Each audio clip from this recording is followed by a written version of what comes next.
Assalamualaikum warahmatullahi wabarakatuh. Perkenalkan, nama saya Muhdia Nahdah dengan NIM 19033109.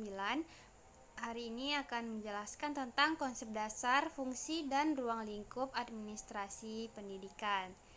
Yang pertama, kita masuk ke konsep dasar administrasi pendidikan. Pertama, pengertian administrasi. Administrasi pendidikan terdiri dari dua kata yang masing-masing mempunyai pengertian tersendiri. Jika kedua kata itu digabungkan, maka akan menambah pengertian baru. Kata administrasi menurut kata asalnya berasal dari bahasa Latin.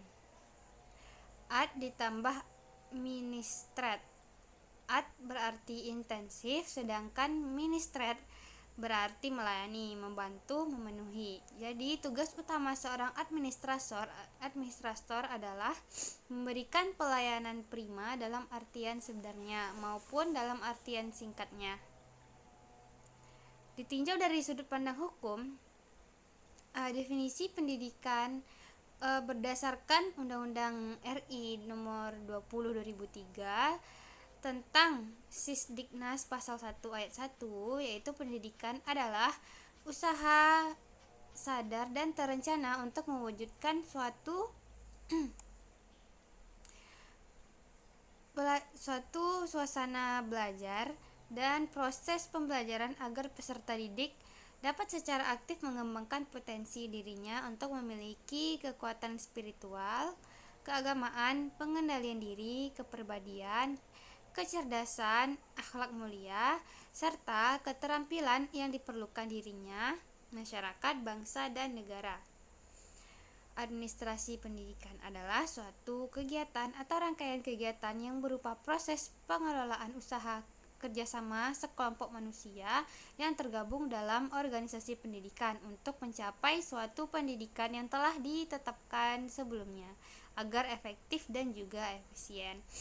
Yang kedua, pentingnya administrasi pendidikan. Yang pertama ada pentingnya kita mempelajari administrasi pendidikan ini adalah yang pertama dapat mengetahui dan menyadari akan tugas-tugas dan kewenangan yang mesti dipikul serta mengetahui bagaimana cara melaksanakan tugas-tugas dan kewenangan masing-masing. Yang kedua, dapat menghindari kesalahan-kesalahan kerja atau overlapping kerja atau tugas. Ketiga, mengetahui bagaimana melaksanakan suatu kegiatan kependidikan dalam rangka mencapai tujuan pendidikan supaya tercapai efektif serta secara tepat. Kemudian, mengetahui batas-batas hak dan kewajiban masing-masing tenaga kependidikan. Kemudian, tujuan administrasi pendidikan. Tujuan administrasi pendidikan ini adalah untuk meningkatkan efisiensi dan juga efektivitas penyelenggaraan kegiatan operasional pendidikan dalam mencapai tujuan pendidikan. Yang menjadi tujuan utama pendidikan adalah untuk mengembangkan kepribadian dan kemampuan peserta didik agar menjadi warga negara yang memiliki kualitas sesuai dengan cita-cita bangsa berdasarkan Pancasila. Tujuan administrasi pendidikan dapat dikelompokkan menjadi tujuan jangka pendek, tujuan jangka menengah, dan juga tujuan jangka panjang. Tujuan jangka pendek dari administrasi pendidikan adalah agar tersusun dan terlaksanakan suatu sistem pengelolaan komponen instrumental dari proses pendidikan yang meliputi siswa, pegawai, sarana prasarana, organisasi, pembiayaan, tata usaha, dan hubungan sekolah dengan masyarakat agar terlaksananya proses pendidikan di sekolah secara efektif yang menunjang tercapainya tujuan pendidikan di sekolah yang bersangkutan. Tujuan jangka menengah administrasi pendidikan mengarah kepada pencapaian tujuan institusional setiap jenis dan jenjang serta program pendidikan. Sedangkan tujuan jangka panjang administrasi pendidikan adalah yang diarahkan untuk mencapai tujuan pendidikan nasional. Selanjutnya adalah fungsi atau proses administrasi pendidikan. Yang pertama adalah planning atau perencanaan. Perencanaan ini merupakan proses awal atau kegiatan awal yang harus dilakukan dan juga merupakan persiapan dalam kegiatan administrasi dan juga dianggap sebagai syarat mutlak bagi setiap organisasi atau lembaga baik perorangan maupun kelompok. Kemudian penentuan bidang atau fungsi unit sebagai bagian yang akan melaksanakan kegiatan untuk mencapai tujuan. Kemudian pengorganisasian adalah aktivitas penyusunan pembentukan hubungan kerja antar orang-orang atau organ-organ organ-organ sehingga terwujud suatu kesatuan usaha dalam mencapai tujuan yang telah ditetapkan.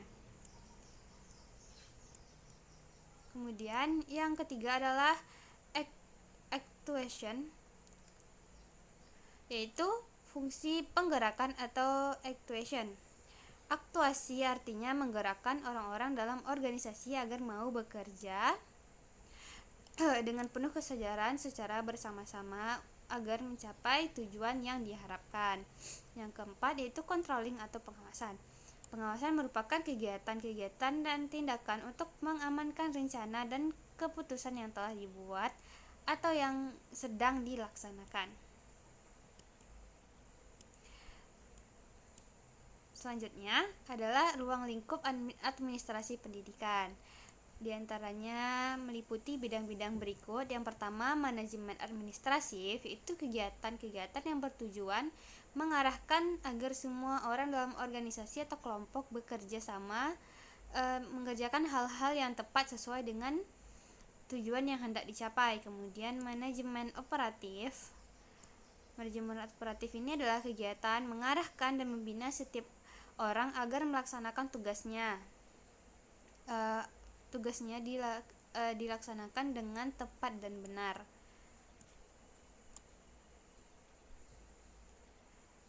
Kemudian ada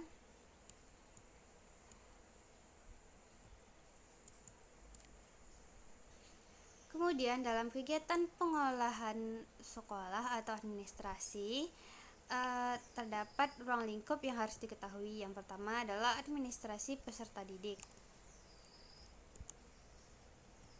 yaitu seluruh kegiatan yang direncanakan dan diusahakan secara sengaja serta pembinaan yang kontinu terhadap seluruh peserta didik dalam lembaga yang bersangkutan agar dapat mengikuti proses belajar mengajar secara efektif dan efisien demi mencapai tujuan pendidikan yang telah ditetapkan. Yang kedua adalah administrasi personel guru, yaitu seluruh proses kegiatan yang direncanakan dan diusahakan secara sengaja dan sungguh-sungguh serta pembinaan yang kontinu para pegawai di sekolah sehingga guru dapat menunjang dan membantu kegiatan-kegiatan sekolah secara efektif dan efisien. Yang ketiga, administrasi kurikulum, yaitu seluruh proses kegiatan yang secara sengaja dan sungguh-sungguh serta pembinaan yang kontinu terhadap situasi belajar mengajar secara efektif dan efisien demi membantu tercapainya tujuan pendidikan yang telah ditetapkan.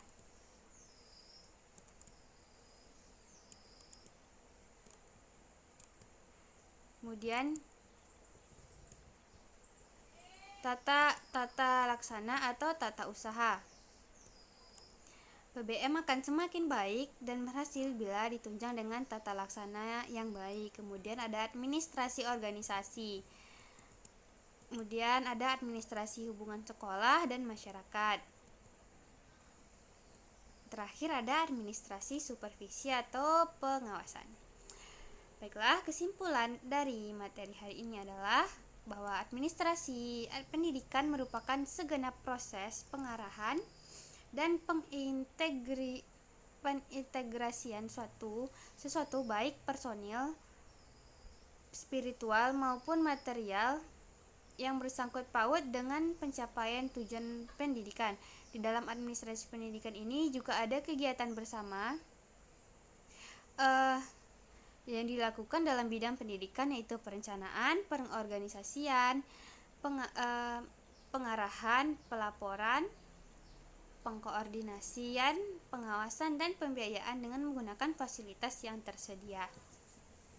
Baiklah, sekian untuk materi hari ini. Salah kata mohon maaf. Assalamualaikum warahmatullahi wabarakatuh.